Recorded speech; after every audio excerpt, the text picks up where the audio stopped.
So it smells divine. Famous last words. Ciao and welcome to Tortellino time. This Christmas my son, as one of the gifts, bought me a joint of Parma ham. Here I'll show you on this camera, which is clearer. You can see I already made a start. I used a joint of Parma ham before in the channel when I made a Papalina pasta. I think I might have made it with spaghetti or bucatini, I don't remember, but they're very similar.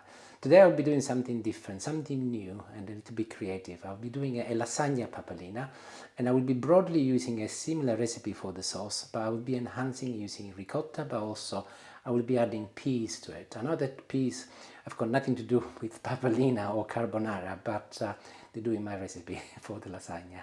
So hopefully it will turn up okay. I'm sure it will be delicious, but I'm going to give you step-by-step instructions on how you do it, because you can either use the fresh pasta or you can use the hard durum lasagna, which is what I'll be using today. And most probably this is the most difficult part of this recipe, if there is such a thing as difficult, establishing how much pasta you will need. I've actually got my final dish where I will be baking my lasagna, and I've established that a couple of lasagna sheets will cover the surface for the bottom. So when I make lasagna, I tend to do 4 to 5 layers, so I'm going to be needing 10 to do my 5 layers, but we'll be using 12, so that of course I'm extra, as the dish will go slightly wider as it goes up, so 12 should be plenty. So depending on the dish you're using, you will have to judge it accordingly. But the next thing I'll do, I'll put some warm water inside my dish and make sure that this is not piping hot, just warm. I've actually got it in a kettle here, but I didn't boil it, like so. You can skip this step if you're using fresh pasta, but as I'm using the hard durum pasta, I want to make sure that the pasta is not too dry, otherwise it will be absorbing too much of the sauce and I will not be making too much sauce, so this is the reason why. I just put some olive oil in and also ensure that the water is not too hot. I think I might have said that. And effectively I'm putting my pasta in, and the olive oil will ensure that my pasta doesn't stick to each other.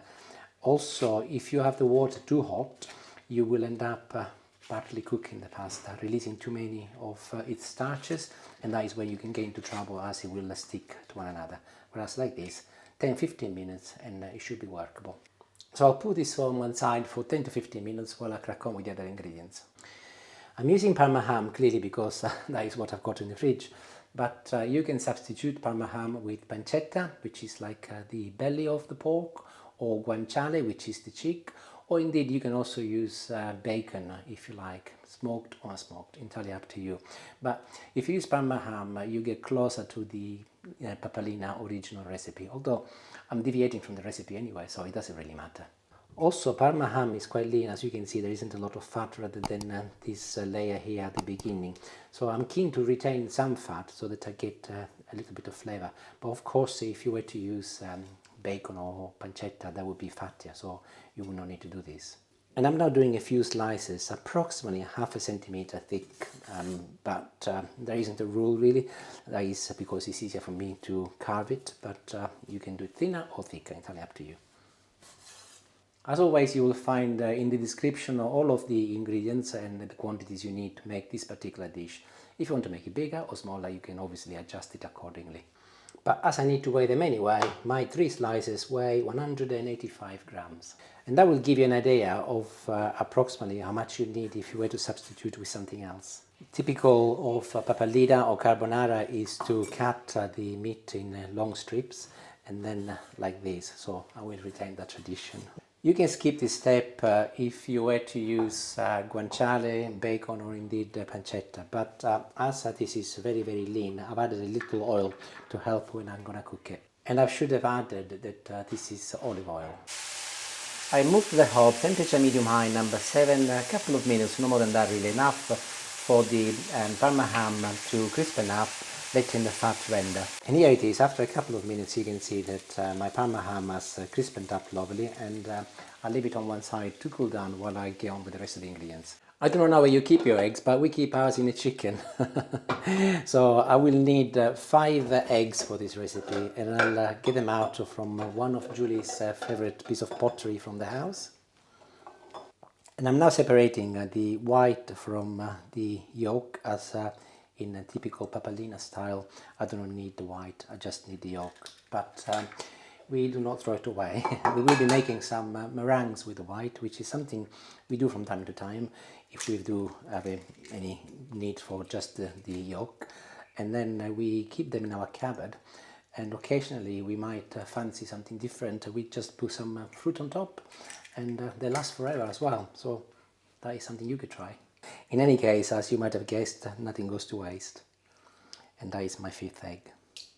And I'll start by giving them a gentle whisk first. And this is where I'll start deviating from the Papalina, as the sauce will need to hydrate my lasagna. So I'm going to add some milk. This is 150 milliliters.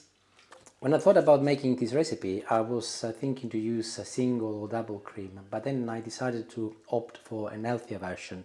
So I will be using some yogurt. This is yogurt which we make using natural yogurt and milk and some powder. So it's very, very healthy, but you can substitute with some Greek yogurt if you want, or you can make your own. Let me know if you want me to show you how to make it. It's dead simple, but this is a pot of 150 milliliters.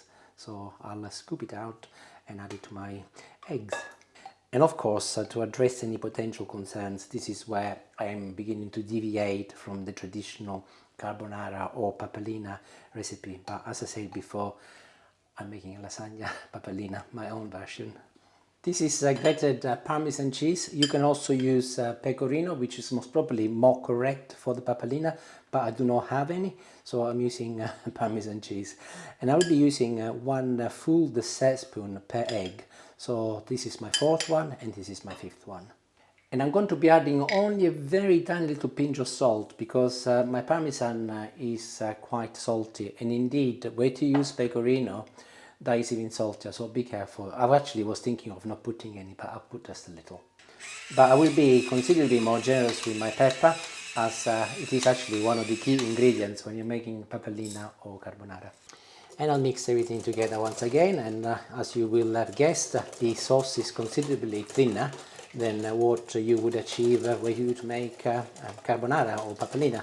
But that is on purpose, of course, because as I mentioned before, this will hydrate my lasagna sheets.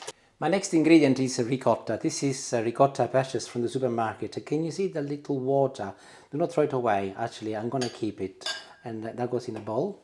I'm adding also a little splash of milk, followed by another couple of dessert spoons of Parmesan cheese, and of course a little bit more pepper. And using a fork, I'm going to mix everything together until I get a lovely smooth consistency. And that is perfect. Let's have a little taste. Yeah, it's good for saltiness as well. My next step is going to be blanching some peas. I've got here a couple of 100 grams of freezer, which I have taken out of the freezer, and they are frozen up. There you go. I'll add some warm water, and I'll put them on the hob, and as soon as they start boiling, I'll turn the heat off, and I will drain them. I don't want to cook them, I just want to blanch them. In the meantime, I'm now dealing with my lasagna sheets. I'm actually putting them on top of some kitchen paper so that I can drain in excess water. And if you look, they are not stuck to one another, and they're lovely and soft, and you can bend them just like fresh lasagna. And the beauty of these, of course, is that they will not be absorbing too much of my liquid, and they will not go too dry. So remember, if you're doing this with the hard drum lasagna, do not use hot boiling water, just enough for them to absorb a little bit of the water, but you do not want them to release too much of the starches, otherwise they'll stick together like glue. And I'm ready for the exciting part of start putting my lasagna together. I'm using a ladle, as this is really, really liquidy, so that it's easier. And I'll start with a little bit of the sauce at the bottom, followed by a couple of sheets of my pasta. Next, I've added a little ricotta, making sure that I am slightly careful with the quantities, as I want to make 5 layers. I'm now sprinkling some of this delicious Parma ham, a few peas, another drizzle of my sauce to cover the peas and the Parma ham, like this, and a sprinkle of Parmesan cheese. And I will be repeating the same process, pasta and then ricotta, Parma ham and some cheese and peas for another 4 layers, so I'll see you at the 5th layer. I meant to add, as you go up in your layers, if you're using a similar dish to mine, you will see that, as I mentioned at the beginning, as they go wider at the top, you have got more space for pasta. And as this is very, very soft, you can see that I've actually sliced with a knife, and it's really, really easy, just like fresh pasta, so you just carry on as normal. So I've just reached my last layer, and I'm pleased I did an extra couple, as you can see I will need them. So this is my last and final one.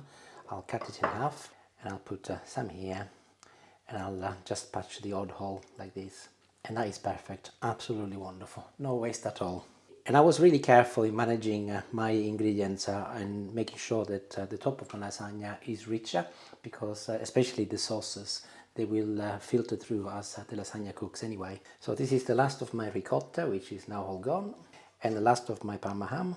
Likewise, the last of my peas, and I'll cover everything with the remaining sauce. Do not worry if it's too liquidy, as this will dry up, but do ensure that you spread it evenly so that everything is leveled up. Followed by one last layer of my Parmesan cheese, or pecorino if you were using pecorino, or actually you could also use both Parmesan and pecorino, but be careful with the pecorino because it's really, really salty. And I've left this for the last layer. This is fresh mozzarella. Again, the purist of carbonara or papalina might disagree with me, but as I mentioned before, this is not a standard recipe, but it will be really nice because it's at the top, it will melt and it will look delicious and it will taste wonderful. And just like any other lasagna I've cooked on my channel, there is actually a lasagna playlist. I'll put it up here if you're interested. I will put it in the oven for 35 minutes, temperature 180 degrees. Mine is a fan assisted oven. If you've got a normal conventional oven, up by 20 to 200. And the first 20 minutes I'll cover it with some tin foil, and then the last 15 minutes I will remove this tin foil so that it dries up and brown up on the top. But before it goes in the oven, one thing I nearly forgot: get a nice sharp knife and just score through the pasta so that it will not bubble up and you'll end up with this dome. You do not need to do this generally if you're using hard durum pasta, because it's not possible. But this is a bit like fresh pasta now, so that is a little tip for you. So I'll see you in about 40 to 45 minutes. And the cooking time is over. I have to be honest, I added a further 5 minutes, so another 5 minutes, maybe 40 minutes altogether, because it was a little bit too liquidy, and it's still bubbling, look, but it's looking absolutely beautiful. So it smells divine. It does, yes, but we will see once we test it. But I'm going to leave it, just like I do with all of my lasagna, for anything between 5 to 10 minutes. Closer to 10 minutes, I know, Julie, you'll have to wait. I know, it's going to be difficult. Especially with this one, because it might be a little bit more liquidy. And I'll see you in about 10 minutes. And it's been resting now for a good 10 minutes, and see, I can touch it safely. And I'm putting a spatula on the edge here to make sure that it does come off very easily. And look, it's very, very straightforward. My friend said she thinks it's hilarious because all she can hear in the background is me going, Yes. I've noticed, I'm the one editing the videos. The quantities of lasagna I've made today should be enough, and I use should very carefully, for 4 people, by the way. So depends how hungry you are, really. But being that we had a lot of food over the Christmas period, we're trying to be good. Some of these will be going to Julie's mum. yeah, we'll take a proportion tomorrow. And then there'll be a quarter left, which we could have as a little sort of snackety lunch. Yes. A little starter, maybe. Or it might get eaten this evening. Let's not kid ourselves. I am pleased to say that the knife is going through fine, and my concern of being a little bit too liquidy, they are over. That's good. Yeah, it's probably absorbed a bit more as it's been standing here, hasn't it? Yep. If you want to get the perfect slice out, use a couple of spatulas like I'm doing today, and you will see that they'll come out very, very easy, just like this. Look. Famous last words. Ooh, bit of cheese in there. Yum. Time to see what this is like. Thank the Lord. I've waited long enough.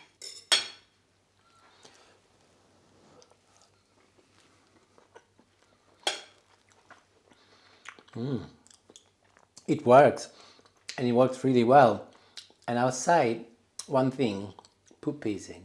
Actually, it brings a different flavor and dynamics in the old recipe. And not that they do not go in papalina, I've said that a couple of times already, but in this recipe they are spot on. Delicious. I'm very pleased, and it actually is quite firm and not too dry, not dry at all actually, it's delicious. Very, very pleased. Arrivederci, grazie. If you make it, or a version of using maybe something else rather than Parmesan, like maybe pancetta or guanciale, whatever, let me know. It'll be interesting to see what your take is. I absolutely love it. So we're going to eat it now. Ciao ciao, arrivederci, and buon appetito.